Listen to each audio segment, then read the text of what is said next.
I need to create 730 of the best chefs possible. That's my ambition right now. People kind of break it down into service, kitchen, back of the house departments. It doesn't work like that. An experience is an experience. It cannot work without the other. Does the chef come out and talk more today's date and time? Yes, they do.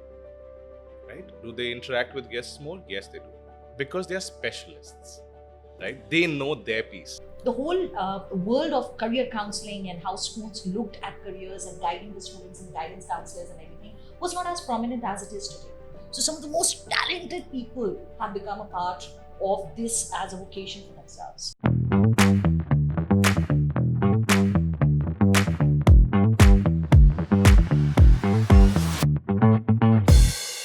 And we are rolling.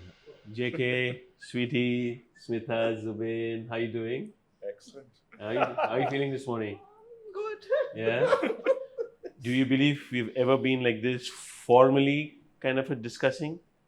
Not really, no. Except for our meetings I hope internally? No, I we've hope been formally but not facing the same direction. Right. The intent why we are gathered here today, right, is essentially to showcase the people behind ISH who make ISH possible. We've been speaking to our audience perhaps on a one-on-one basis, or we are speaking to our audience when we are at career fairs or with the school principals. But collectively, I don't recall us speaking to our audience the way we are trying to speak to our audience today. So I'll start with you, Dr. Zubin D'souza, and for everyone out there, right? He is Z for everybody, and that's the more contemporary title. And then with you, Smeetha, Sweety, and then JK. 1 minute description about Dr. Z. Old, bald, very hyper. Love food and everything to do with food. Been a chef for 26 years, been teaching for 2.5. I love teaching. My students don't love my teaching. They feel stressed when I walk into class, even more stressed when I walk out of class because I leave them with a lot of assignments.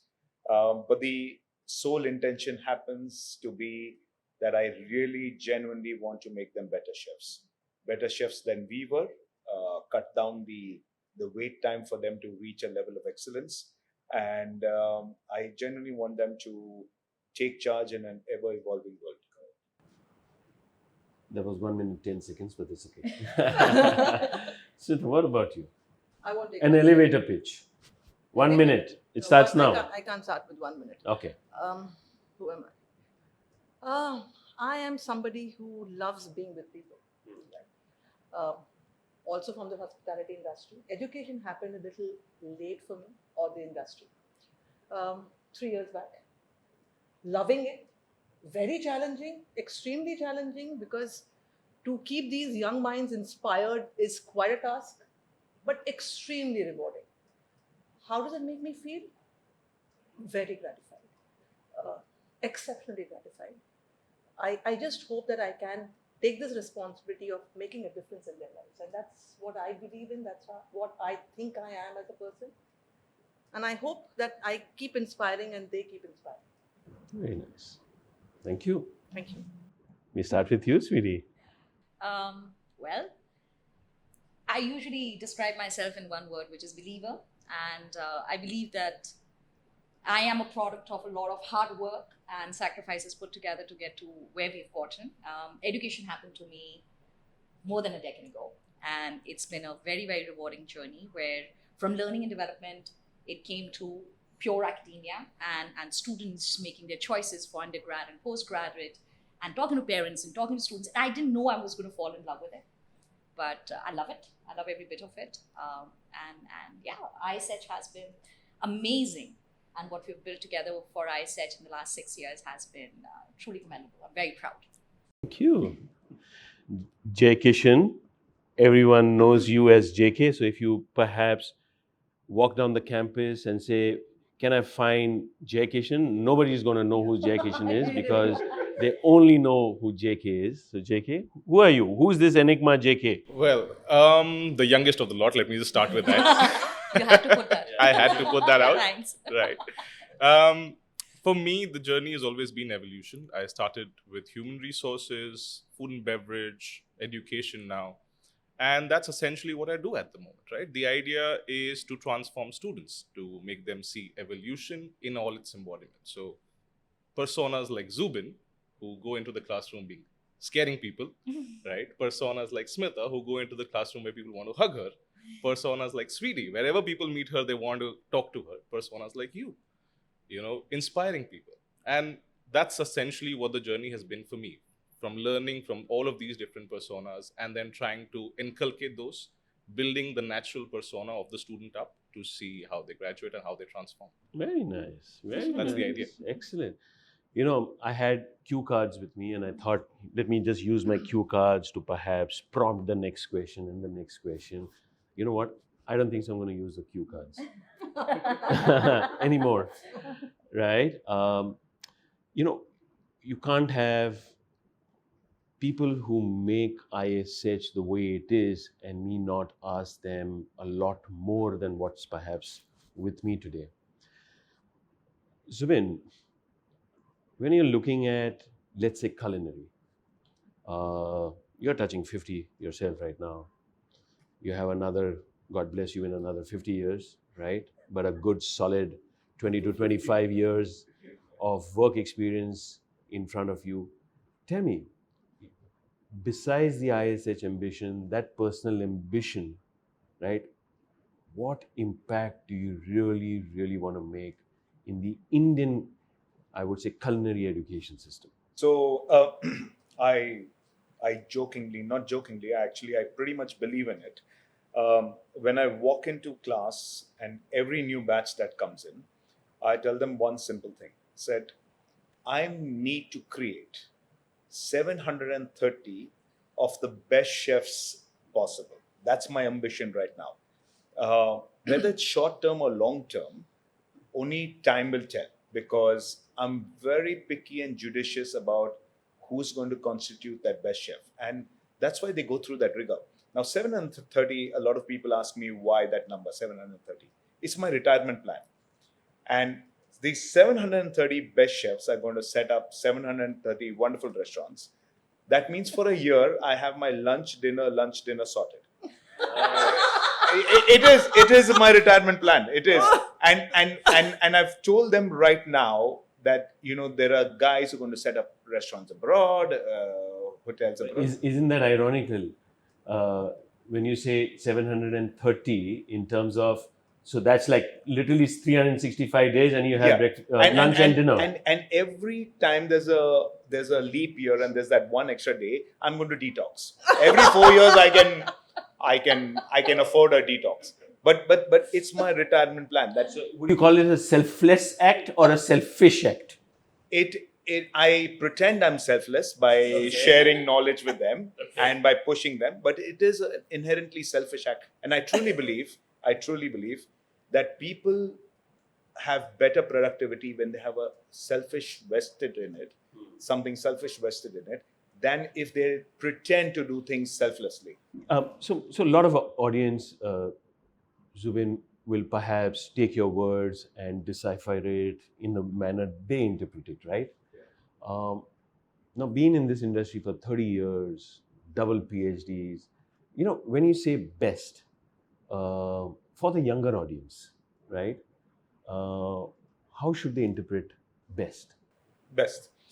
For me, a chef who is creating from their own experiences. You know, I'll answer that in a slightly roundabout way. A chef is not about, a restaurant is not about selling food. A restaurant is not about, it's not about selling a menu. It's not about selling a special. A restaurant is about selling a memory. And either food and restaurant either evokes memories or creates memories. So sometimes you walk into a restaurant and you say, my God, this place smells like my grandmother's kitchen. Now, that is evoking a memory.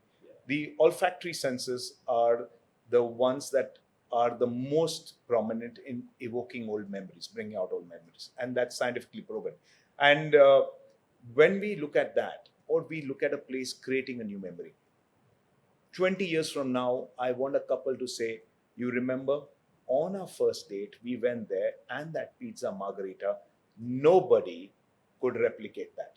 Now, that is a restaurant noteworthy. Whether you're making only pizza, I don't need somebody to only create a fine dining restaurant and be the top 50 restaurants in the world. We have that. And the parameters for that are pretty vague. So sometimes a top 50 restaurant in the world where you go and dine might not strike a chord with you. You might not enjoy the meal as much as you enjoyed the experience of standing in the rain, sheltering under drippy tarpaulin, and eating some really hot chole bhature from this awesome vendor that you've found on the road. But on a similar note, JK, you've done a lot of F&B in your life, right? And there are these two thoughts. There was a time, and you need to correct me if I'm wrong, where chef was pretty much at the back, and it was the F&B who were creating the experience, right? And pretty much the glory was with F&B, right? In today's world, in tomorrow's world, right? There is this amalgamation which has happened. So where does the chef experience come in, and where does the F&B experience come in? So, like Z mentioned, and like he said correctly, first and foremost, in my time, the chefs were already in the front. Oh, sorry. Sorry. Oh, because he's the youngest. Because he's the youngest. He's the youngest, Yes, yeah. of course. Right? But the entire piece of F&B, right? People kind of break it down into service, kitchen, back of the house departments. It doesn't work like that. An experience is an experience. It cannot work without the other. Does the chef come out and talk more today's date and time? Yes, they do. Right? Do they interact with guests more? Yes, they do. Because they are specialists, right? They know their piece. And I think now the way everything has kind of evolved is the food experience which is there is more, I would say, displayed by the chef. Mhm. And every other experience is then the front of the house, or perhaps the F&B or the other staff members, So it right? goes hand in hand. It's food as well as beverage. So it's either the chef or the mixologist. Or the mixologist. If it's a good restaurant, right? They kind of lead the show with the meal experience. But the entire service team, the concierge, the hostess, the boy who cleans the table, all of them impact the experience that the person. And goes back to that memories you speak about, right? Either you create memories, or what did you say? Evoke Evoke. memories. Or Evoke you memories. evoke memories. Evoke. I love that. I love that. I'm going to keep that. See? Smeetha, we have culinary on one side and we have management on the other side, right? And in culinary also there is management, and then there is postgraduate on the other side. A lot of our younger audience, and sometimes our parents, and sometimes other stakeholders like school principals and counselors, they don't really understand, right? Not out of ignorance, is perhaps what exactly is hospitality and management? This is a quintessential kind of question. Very difficult to answer. Okay. Extremely difficult to answer. Because I I've thought always... yours, Smeetha, is very easy. Yeah. All right. So, even the concept of hospitality, in my words, right, I can't really give it a definition. There are multiple definitions for hospitality. However, Z's been talking about creating experiences, F&B. So there's this very famous line, right, which says that people will forget what you say, people will forget what you do. However, people don't forget how you make them feel, right? And I think that is the ethos of hospitality. How do you make people feel, whether it's an experience or whether how you treat them, whether it's a team, whether it's your employees, whether it's your senior management, whether it's your own colleagues, right? 3 levels. So it's about human interactions. So whether it's hospitality or management, they need to integrate. Right? How are we different? Now, let me put it to perspective. No, you answer from perspective why. Why is it that a young audience perhaps should look at hospitality and management, let's say over traditional courses? Yeah. I'm just coming to that. Right? Management is about, again, same thing like hospitality. We confuse sometimes, right? Management is about having an entrepreneurial mindset. How do you fit into the world? How do you manage people? How do you take data and analyze it so that you could utilize the data in a business to create relationships? So when you intervene these two aspects of hospitality and management, you're actually creating a human-centered service personality who's going to fit into any industry. To a commerce student who's listening to you, Yes, right? yes. What is his key takeaway from this conversation, what you just said? That if you want to do a BBA or a BCom, join us. Because we'll tell you how to manage businesses with the touch of hospitality. Okay. Again, to the younger audience specifically, when we speak about entrepreneurial mindset, right? A lovely adjective. What exactly is it? Yeah, it's been used everywhere, I think, now. Yeah. Entrepreneurship being the buzzword, right? So when I say entrepreneurial mindset, I really don't mean that people are going to become entrepreneurs, right? I'm only talking about a mindset that we're trying to create. mindset. The growth mindset. Somebody who will fit into the today's VUCA world. We know that the world around us is constantly evolving, right? And we need to create mindsets which can adapt to that world. So how do we create that? And that is where entrepreneurial mindset comes into place, where the entire pattern, the way we would actually teach the people to follow this journey of transformation, would lead to a mindset where people will fit into the ever evolving world, right?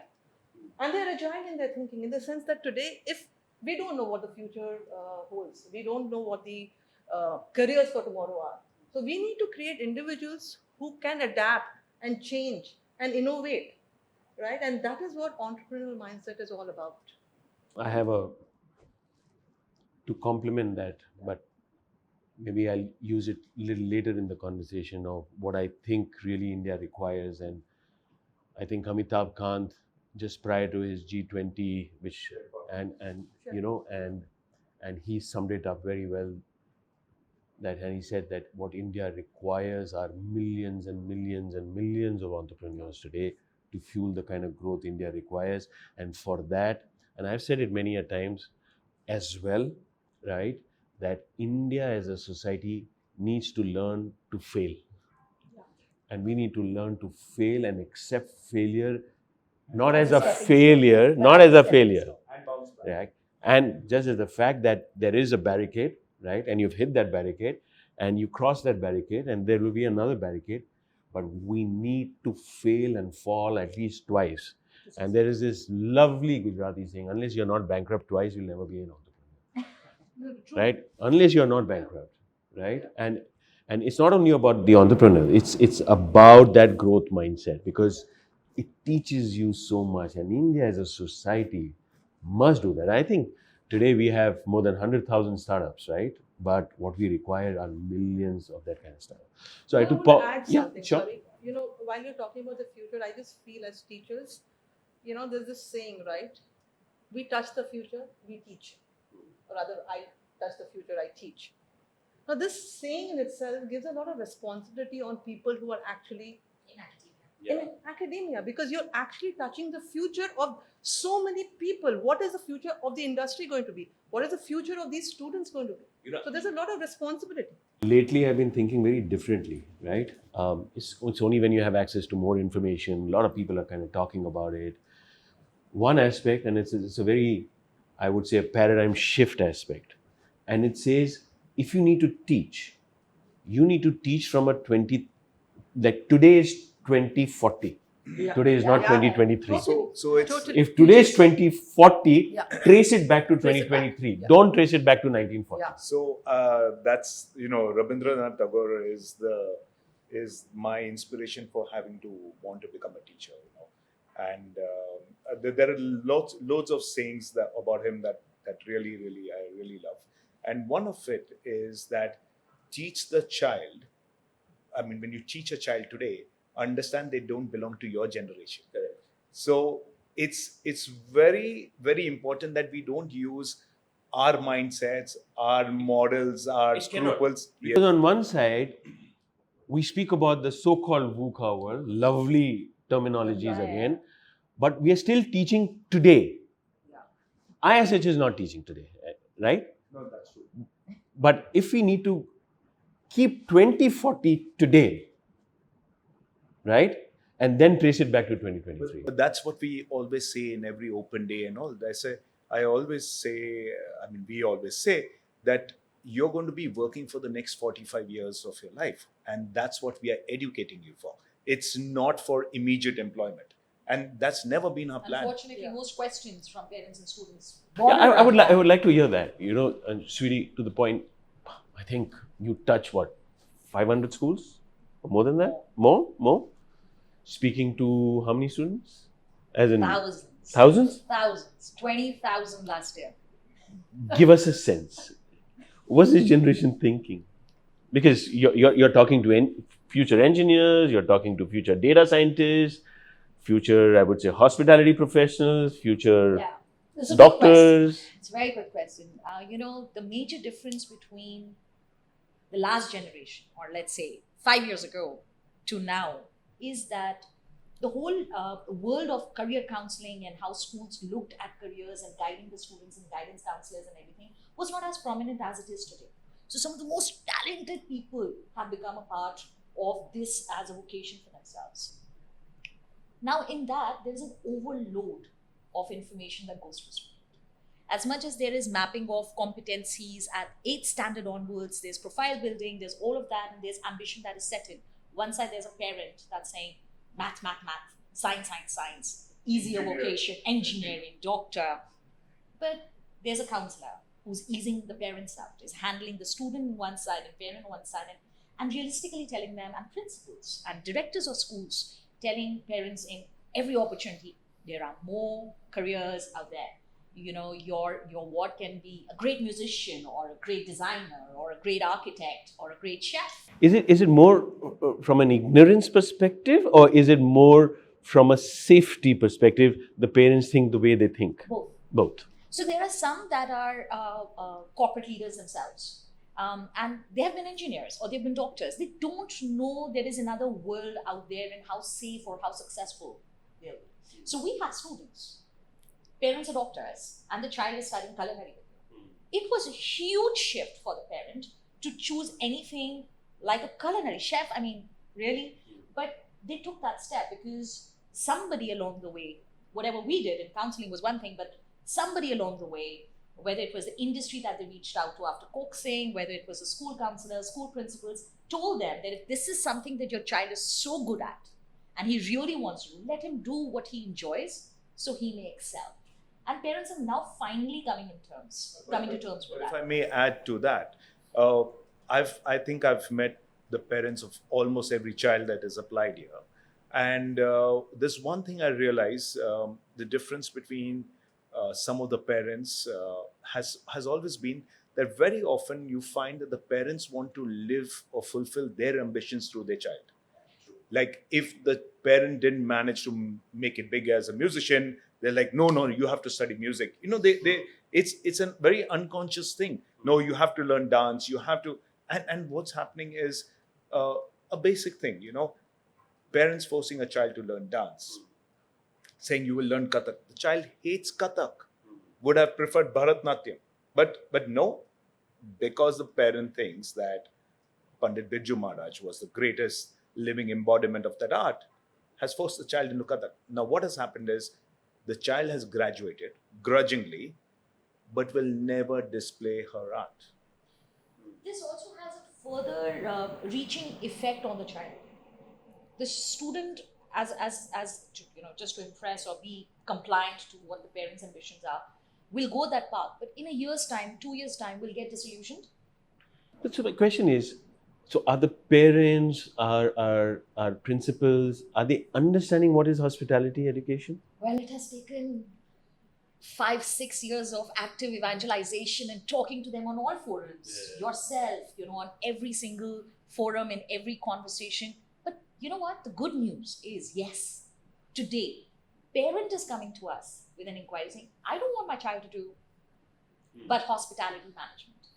So they understand the difference between the two, and they would want something that is more overarching, which is more foundational, which is more entrepreneurial in its nature. Would you categorize this as liberal hospitality? Actually, yes. Hmm. Yes. Because the student has a choice of choosing what they want to do in life after doing this entire course. We may be giving a major in, hospitality. However, the specializations that they get are totally dependent on their choice, and which is varied, right? So whether they want to actually take the marketing space, whether they want to join actually the F&B space, or whether they want to get into travel and tourism, whether they actually want to leave all this of service industry and actually start an entrepreneurial venture of their Banking and finance. So hang on. So Finance. let's validate this. Yeah, What's please. decode what's really happening, because like after 4 years or after various programs, and we also run our 18-month program and our 9-month programs. Decode for us, where do you think, let's say, the hospitality student is looking at, right? Where is a culinary, let's say, 4-year undergrad student looking at, or perhaps a diploma student, or our PGP flagship program? Just give us a sense. So I'll start a little Hmm. back, right? From where Zubin pointed out what parents want and how they have their ambition and our child get influenced. The idea today's date and time for students is very different, right? They want to explore, but they always have that in their subconscious that my parents still wants me to do this, even if they've joined the course, right? So they have some set ideas. For me, the biggest task is to break it down to understand what they really want to do, what inspires them. For me, it's always been, if you love a job, you'll grow in that job, right? You can't be doing something just for the money of it or just for the fame of it. It'll never be successful.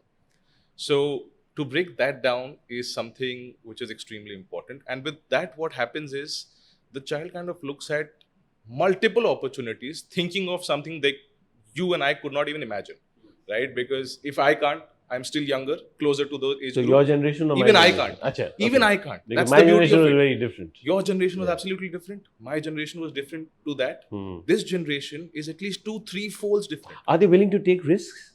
They are, if you let them make that choice. And that's the beauty about it. You need to let them Do make they that choice. fear failure? Some do. They continue wouldn't to. do. And that's Yes. fine, and that's okay. Some do. I think in all societies they do. Yeah. But that inherent fear, that procrastination, the fact that what if? The fear is What not if I that do they'll this, make this it will successful. happen. The fear is not that they will not make it successful. That's not the fear, if that's what it is. The fear is, what if I am not good at this? I like it, but what if I'm not good? I've never explored. Nobody's told me about it. I don't know if it exists. But tell There's me, huge you- difference. but tell me with the, so sorry. Yeah. The parents are from the 70s and 80s, right? The children Yeah. who are right now. Yeah. And they were from a very different era, Yeah. right? So I think they embrace more risks than perhaps parents from the 60s, 50s, the 70s, I right? think parents need to be given the due credit, because for them, if there has been a change in paradigm, it has been more so for the parents than for the students. For sure. The students have born looking at all of this, but parents have had to Grown. adapt, have had to be coaxed and forced by counselors and principals and students and people like you and me from university networks to say, think differently, and they have so beautifully. But the same generation, so sorry, Zubin, you're from the 70s, I'm from the 70s. By the time you were in the 90s, right? You're not? No? You're, 80s. you're not? No, All sorry. right, okay. Sorry. All right. So there is a slight caveat. Some of us are, but we are not willing to divulge our On record. real Very date of much. birth. But that's a different story. But the fact is, by the time we were in the 90s, that's where the Indian economy opened up, right? So historically, until the 90s, take right up till 1990, people were in one profession and perhaps they retired in that same profession. And suddenly the 70s and the 80s generation, when they got into the 90s and the economy opened up and said, hey, you know what? I don't necessarily need to work for 35 years in one profession. Oh, You know what? I can work for 10 years and then kind of switch.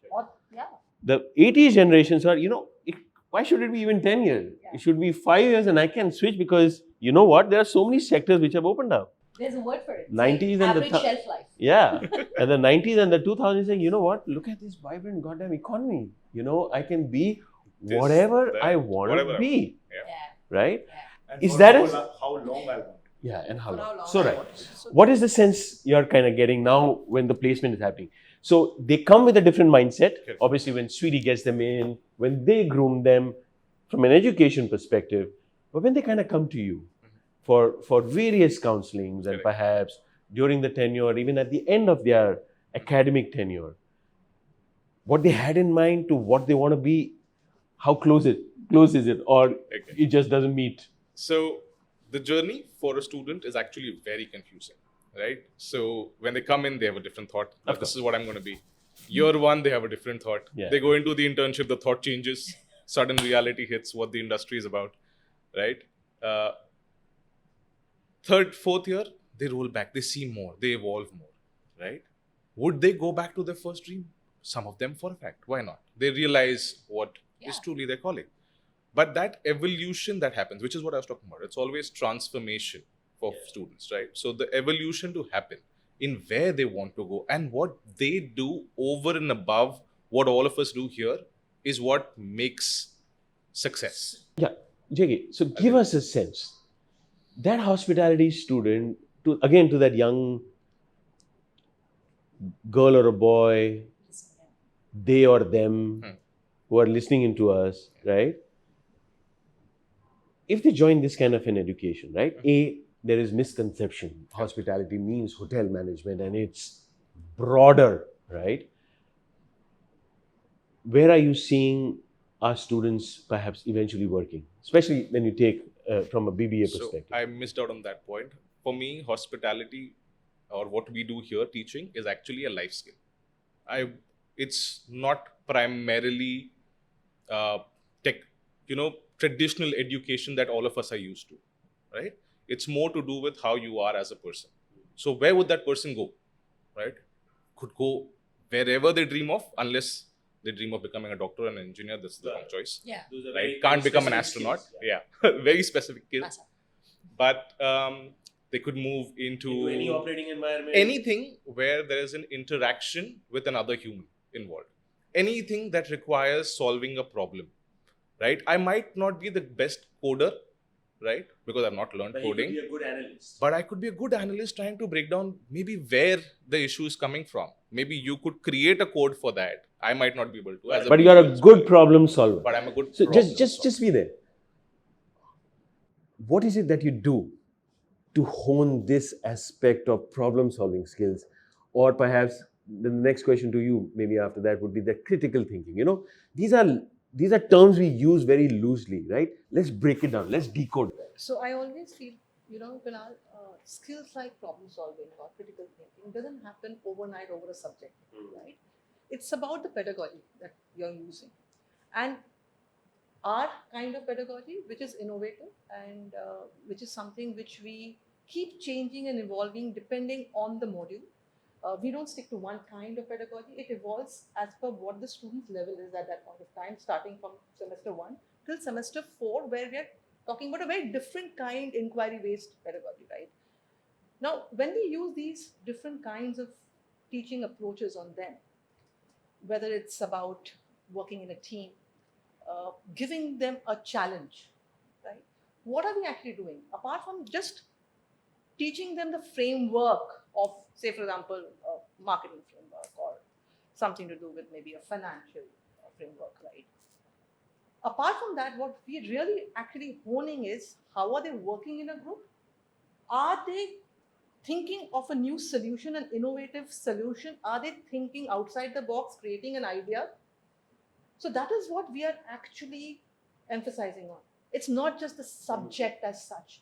And this is what is very important in our kind of an institute, because I keep repeating, when the student comes to us, he has the world open.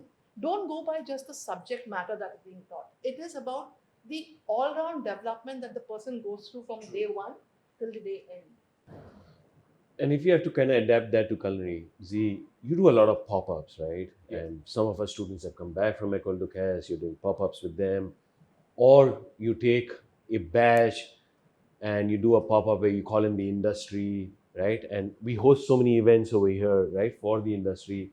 And pretty much it's either the first year student or a third term student or a sixth term student who actually creating that entire experience.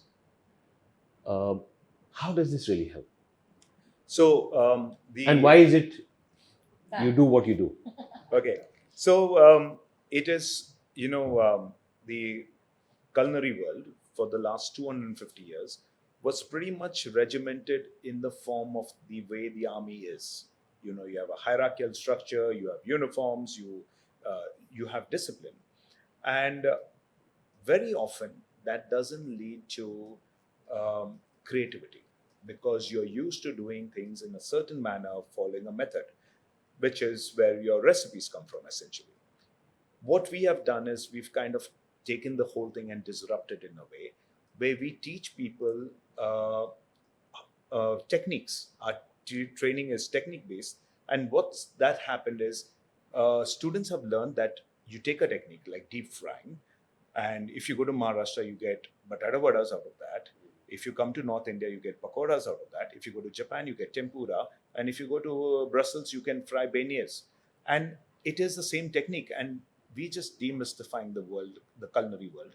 And what has happened is our students have managed so well to act that out in real life. They take the learnings from the course, and if they decide they don't want to become chefs, but they want to take the training elsewhere, they fit in so well. I'll give you a classic example. We had a student from the first batch, Kanish Dawar by name, and halfway through his second internship, he came to me one day and he said, Or was he the dancing chef? he was the Yeah, dancing dancing cook. chef. Yeah, Dancing he, cook. he, had, he had the Instagram handle Nice. dancing cook. Totally passionate about cooking, absolutely passionate about cooking. Came one day and says, I can't be in the kitchen anymore. I've hurt my back really bad. I am swallowing painkillers every day. I cannot manage. So I asked him, I said, what do you want to do? And he said, I want to move into digital marketing. We arranged an internship for him, digital marketing. Today, he is amazing in that space. Wow, that's very nice. And that's not the only success story. We've had people move into sales, people move into marketing, people move into content writing, and they all started off as chefs. And we've had the reverse happen as well. We've had people who are career changers, people who've been aviators, doctors, dentists. So it's that town planners. adaptability you're kind of talking Yes. about, right? Who've left their careers and said, I want to become chefs. But to the point, when the pop-ups, that when you put them under such intense scrutiny of the industry, how are you shaping their character? That's what we're coming to about the adaptability. It's the pop-ups, very often the pop-ups are not planned for them. Not planned for them because we don't want to give them enough time to prepare. Because when you have time, you're going to turn out a wonderful product. We want them to work a bit under stress. We want their natural creativity to come out. We want to break that traditional mechanical approach to culinary. So they have pop-ups. We are setting because at the end of the day, we are an entrepreneur. We have an entrepreneurial vision for them. My 7:30 restaurants have to come to life. Yeah, Can you and book a table for me as well in that? done. All right. We'll I'm traveling. together. Okay. Together. Yeah. So I'll tell them +1. Yeah, plus one. Yeah. so it's that, and we've opened a second floor cafe for them to hone their entrepreneurial vision. I think food is an amazing leveling ground. It doesn't care about your heritage, doesn't care about your caste, creed, whatever, and you get immediate feedback. Now, what grade of feedback? Somebody sets up their menu in a cafe, puts a price to it. Now somebody's buying it for a price. They are going to love it, hate it, or be indifferent. And you find out immediately. Now, when I teach entrepreneurship, there's one thing I always tell them. never start a business with your money. And it's better to fail with somebody else's money. and you rightfully said it, like the Gujarati saying, you have to be bankrupt twice. Rather, somebody else goes bankrupt twice on your efforts, and then when you set up your business, you learned your lesson. So that's exactly what we're doing. We're letting them make the mistakes on our time, on our money, in our place. We'll edit that for all the venture capitalists who are kind of listening. Okay. Yeah. Two different perspectives, right? You gave one where you say you go bankrupt, you fail, you learn. He says one where you Why fail with your money? fail with somebody else's money. Yeah.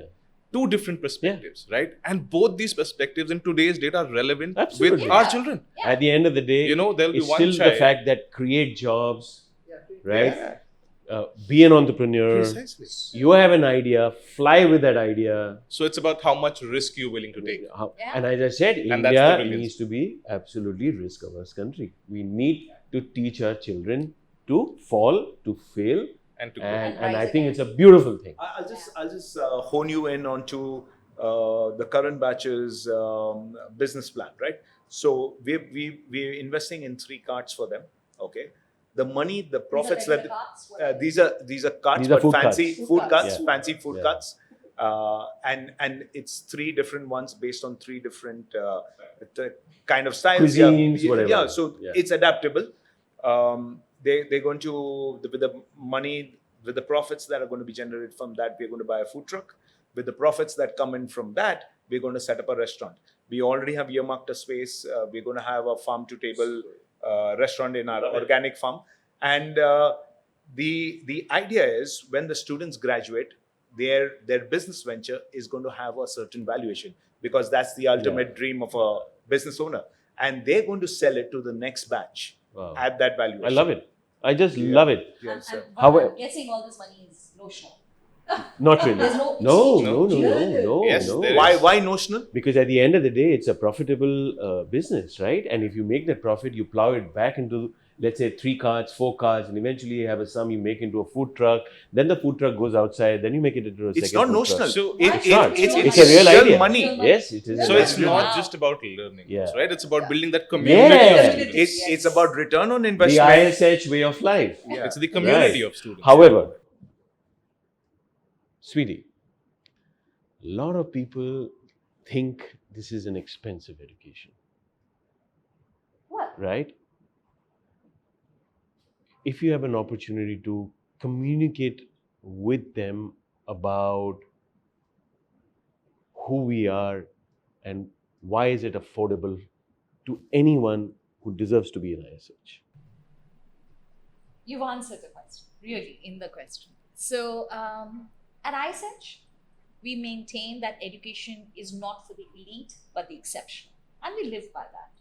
The Flourish Foundation, which is our endowment fund by the industry, is very robust and is looking out when we go to schools and when we speak with students through multiple channels, is looking out and scouting for that talented student who's right for ISH.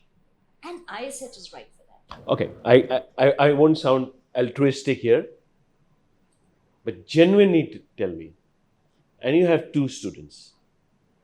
You have a student, Kunal, who is meritorious, cannot afford, and you have a student, Smeetha, who can afford twice the fee, but not as deserving to be in ISH, and you have 1 seat. It'll always go to the meritorious student. Because when you are successful, you are wearing the badge of ISH. And if I believe that you come in with those elements that our teams, our deans can work on, our academic team, and then when you pass on through the placement cell, we can do justice to your ambition and you will do well for yourself and for us. That's where I want to put my money. And do you see the cohort changing because of Flourish now? For the last 3 years, 4 yes, years, yes. the diversity. 100%. Since COVID. Since COVID. To be 100%. There's been a huge change. to be honest, Kunal, and I'm speaking for Smeetha as well here. We don't know. Sorry, you're speaking for the older generation. Yes, That's of course. fantastic. We don't talking know. about We himself. don't know who actually comes under the Flourish Foundation. Correct. Yeah. We don't know. And when we walk into the class, as far as we're concerned, all of them are the same. we think all of For them sure. are the Yeah. full We would not field. know, We right. don't know. That's the idea. But I'm not saying, I'm just building on that. I'm just saying that, do we see a change in cohort? So we can't comment whether it's because of Flourish Foundation, but we see a change in cohort, and we just thought it was because we are teaching so nicely, we are attracting. No. So the attraction definitely kind of comes is because we are mattering more and more to the student. Yeah. We are mattering more and more to the industry. I think Right? we are attracting the Mattering, right yeah. student who knows that this is not an easy program, who knows that is walking into a program that is going to test their mental and physical tenacity to a point of almost breaking, knowing that they've got us to catch them when they fall. Yeah. And if I'm deserving, then the Flourish Foundation will take make care. it possible. But let me give you the flip side to that story. We have a blanket statement made to all the students. If you are getting something from the Flourish Foundation, if you're part of the endowment fund, right? If you don't work hard, it's going to be taken away from you. Yeah. It's a So part of the that's, caveat. and I know that there are some students who are 100% scholarship students. Who they are, I have no clue. But this is a blanket statement to the entire class. Flourish Foundation, whoever's come You under need that. to maintain the consistency and Yeah. the privilege. Because it's for the deserving student, right? I'm going to Yeah, that's my add point. to something. At the time it of is it- not just about the Flourish students. It's about any student, right? If we see a lack in consistency and we see there's a drop down, we have an So individual I'll give education you an plan. example of how I administer the process of scholarship. Because this is something that is in line with attendance. You know, when you come in, you're meritorious and you are somebody who's been a national swimmer, or you have any sort of accolades to your name, and you come into the system and all of a sudden your attendance is 65%. I work very closely with the academic team to reach out to these students and say, what happened? What happened? Sometimes there are genuine issues, ill health and stuff like that, for which we have allowance. But you cannot come in deserving scholarship from that fund and not continue to work hard to keep it. So that responsibility goes on students and parents, and they're all informed right at the point of entry that they would be expected to maintain what they bring in, which is merit. And do you see, especially because we became very, very active from 2020 onwards, right? Towards the Flourish. Those batches, whether it's the short-term programs, the undergraduate programs, when they're kind of graduating, do you see now these deserving students being placed at either early manager in training? And that struggle is there, that, that hunger to be somebody, because so much sacrifices would have been done by their parents for them to reach where they have reached, right? So 2020 will actually graduate now, right? And they'll start their placements from Jan onwards, which is their final semester. So they go internship and then placements. But are they ready for it? Definitely yes. Right? Are they people who will get that? Definitely yes. Are they people who will explore more, take bigger risks, right? For something that you and I might not think is the best of choice, but they want to explore because they love it? Yes, they will. And will they be successful in their careers? For a fact. If they've been meritorious so far, they'll be But what about the meritorious ahead. 2019 batch? Sorry. And be What about the successful. 2019 batch? 2019? Some of them were yes, having the for a flood. fact. Yeah. It's not just management training programs. It's not just their own things. It's about collaborating with the industry and bringing up their own things. So this story comes to my mind, and I always tell this to all the students, right? We have more cases for a fact, but this one's a little exceptional. His name is Madhav Arora, right? He's a 2019 batch student, BBA student. Dedicated, right? Had an event company when he came to the college. Yes. Right? Family owns the company. Always wanted to go into event management. He said, I don't want to go into my company. I know this. I'm going to do that for a fact ultimately. But I don't want to go into my company. I want to make something of my own. Right? Started another company while working, right? Which was an artist management company. Started another company by the time he graduated, which was more to do with wedding and planning. But then chose to join Viscraft in the management training program. Right? Now, Viscraft is an entertainment company that plans out things. It's doing such exceptional work with them, right? No dearth of money, nothing no problems, doesn't need to work.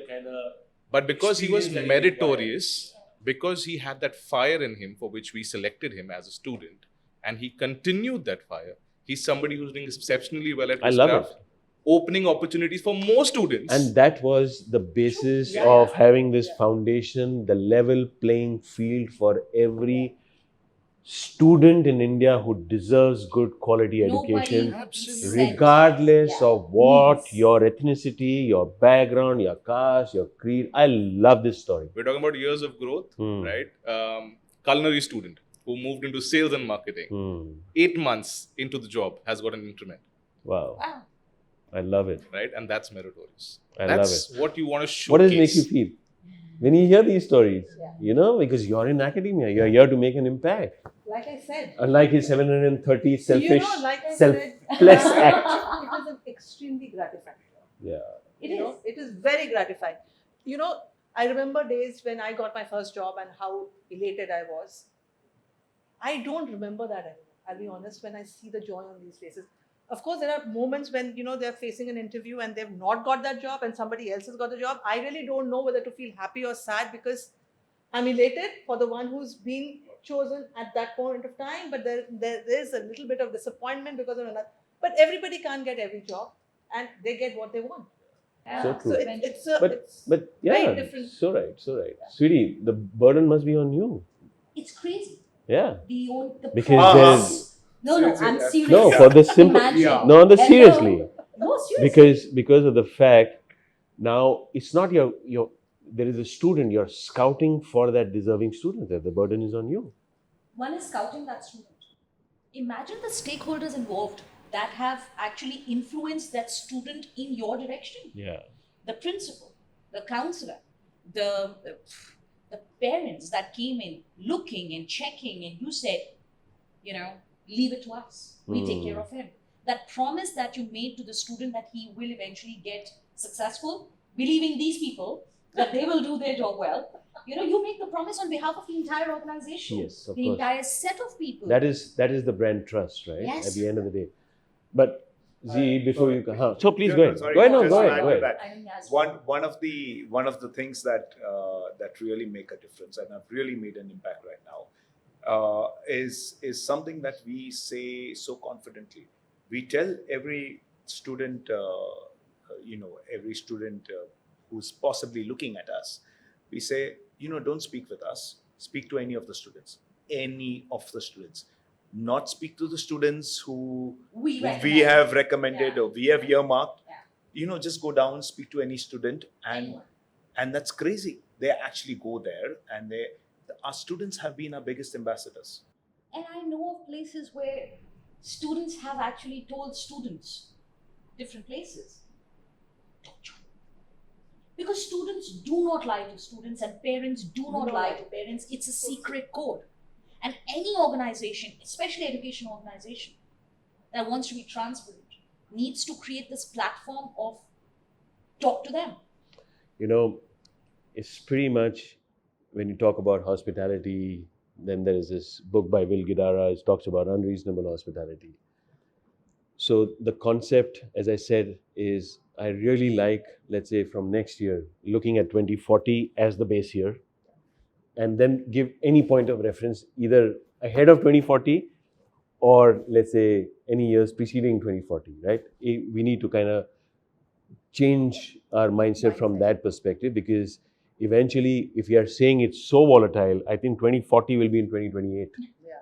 Right? From that perspective, by the time they kind of graduate, right? So we need to kind of do that, and collectively we need to find I would say, an academic solution to that, right? Although we disrupt ourselves pretty much, I would say, every week, right? At least in our own mindset, right? But this is, again, that burden is on us for the simple reason is if we are there to solve a problem for the industry by giving them managers and future leaders, we need to take it upon ourselves. We need to do it first. But it begins with that student that makes an inquiry. Now, there are different types of students who get attracted to a brand like ours. They're from all parts of the country, they're all parts of the world, especially Asian subcontinent. And when they express interest, not everybody comes and knowing what they're signing But that's up okay. for. That's yeah, okay. which is okay. It becomes the responsibility of the admissions team Yes. to iron out objections, but before that, set expectations, because it cannot be that the student comes in thinking it's going to be easy. Yeah. Because whether it's culinary or it's And hospitality, that's fine. And it's that's the prime role also, I crazy. believe, of I would say an admission counselor. Absolutely. Is you're shaping the thought, Yes. the initial thought, Yes. right? You're not patronizing it. No. You're just letting them know either sides and allowing them to make that decision, Correct. right? And that is integrity, in my opinion. Sorry. Sorry. Go, No, go. no, no. But please. but please, may I allow me? I think too much of academic discussion right now. So, Smeetha, Academic. no, Yeah, but non-academic. non-academic. Out of syllabus. Out of syllabus. Out of syllabus. I don't talk out of syllabus. By that sliver of a day you get an off, what is it that you do? He's talking about you. Should I actually. tell the truth? What is it that you do? What is your downtime looks like? Right now, sleep, Mm-hmm. binge watch, spend as much time with the family as possible, Mm-hmm. and that's about it. But if I do get a break, and if I have the energy, what I really like doing is going out, traveling, random places. I could just go to maybe a Delhi Hut and just sit there and observe people the entire day. I love it, the vibrancy. So that's what I would like to do. What I really do is be at home and sleep. So nice. Why not? And Yeah. if that's your mojo, I Yeah. said go keep it up, girl. I would say. Z, what about you? So I normally make plans with the kids. We have almost always on my once a month or twice a month I'll make a trip back to Bombay where my family is. But otherwise, the times that I'm here, we make plans with the kids. Loads of kids who stay away from family. So we explore certain parts of Delhi, explore food, throw in a bit of history as well because I love history. I absolutely do. And we plan future trips, longer weekend trips. In fact, the SEM 5 is going. We're going to Lucknow to explore Lucknow So nice. very soon. Yeah. So they're pretty excited. Sweetie, what about you? I have a. Okay, first tell the audience, is that your real name? That's my real name. Okay. It's on my passport. I was about born. this. It's Right. crazy. Okay, there's a Okay. crazy story. We go to Bangalore and we have an open day where we're meeting students and parents. And first parent walks in. Smeetha is with me, and she comes in and she said, "I attended your open day online," and I was quite amazed, And I told to my daughter, "What kind of a college are you looking at? Your dean, Dr. Zubin, kept calling you sweetie, sweetie, sweetie." And I said, "They don't even know how to talk to each other appropriately." And to which she said, "I later realized that your name is Sweet." Got it. So Dr. Zubin was getting into a lot of trouble. So you digress from my question. What does Sweetie do on a downtime? She has very little downtime. All right. Because yes, iSetch gets her traveling almost every weekend Excellent. and doing some events on campus. But having said that, the little time that I have, my Sundays, out with my daughter, So nice. my mom and dad. And she's all of 6.5 years old. She deserves and she requires everything that I can So give her. true. So So my true. day goes into her. So you're a recently married younger generation man. I like that. What does JK do in his downtime? So while you were asking the others, I was preparing in my head and it went, I have a beautiful dog and a beautiful wife. I'm like, no, I have to say this. I have a beautiful wife and a beautiful dog who I love to spend time with, right? In that order. Do we have to edit that? No. Okay. We keep it. Let it come. Okay. Right? But so yeah, I like spending time with the two of them, Nice. mostly with the dog though. Yeah. Because Now edit. no. Because it's that's it's about growing things, and that's what I love doing. That's why I joined human resources earlier. So with him, like Jyoti is perfect. There's nothing that I could do to, help her grow further. Right.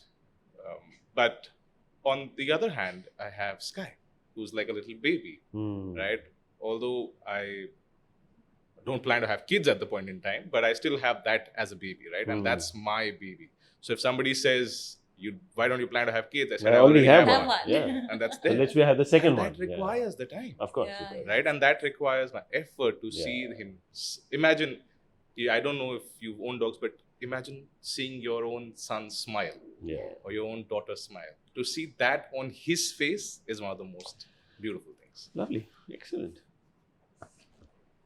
JK, I'm going to start with you. Okay. If through that camera, I tell you, you have a million youth listening to you very carefully, what is it that you'd like to let them know? Just a statement would be screw it, let's do it. I love it. Right? I love that book by Richard Branson, and I always believe in it. It's today's date, like we said, it's ever evolving. You change. It's not about 5 years anymore. It's not about a year Love anymore. it. So do whatever you like. Go ahead. Just Excellent. but do it with all your heart. That's the only thing. You can't do it Absolutely. half-heartedly. Absolutely. Sweetie, a million. All your potential students. All my potential students. Oh, well, it's not going to be a sales pitch. It's going to be a life lesson that applies to me. So, which is, you are product of your choices. So embrace them and own them most gracefully, because they were yours to make, and you made them. Excellent. Smeetha. Oh, too many people to answer to, is it? Yeah. Um, Pretty much your children's age. yeah, actually. Yeah.